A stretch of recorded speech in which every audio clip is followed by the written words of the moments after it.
पवन digital recording studio Bakhtiyarpur Patna. मितवा हो मितवा तुझे गईलू छोड़ी के गईलू तोहर याद बहुत आवे हमके बहुत सतावे तोहर याद बहुत आवे हमके बहुत सतावे मितवा हो मितवा।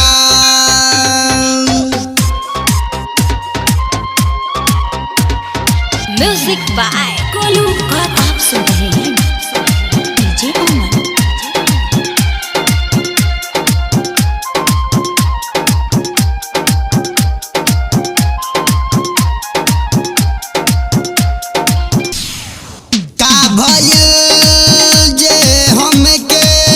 छोड़ी के तू गईलू विश्वास करके पे हमारा से दूर गईलू तोहरा बिना हम रह नहीं पाइब सच कहता नी माहुर खाइब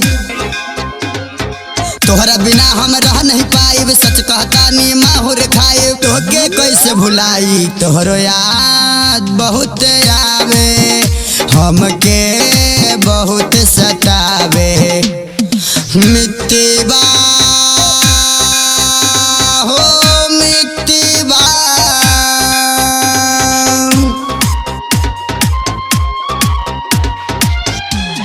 आप सुन रहे हैं DJ Aman. Pawan digital recording studio Bakhtiyarpur Patna. राहिया मने पवन जब तक तोहके याद सताई कहे राइटर रकस जिलेबी कैलू बेवफाई रोशनी के बिना रह नहीं पाइब राकेश करे जाके कैसे भुलाइब रोशनी के बिना रह नहीं पाइब राकेश करे जाके कैसे भुलाइब कैसे प्यार निभाइब तोहरे याद बहुत आवे हमके बहुत सतावे तोहरो याद बहुत आवे हमके बहुत सतावे मितवा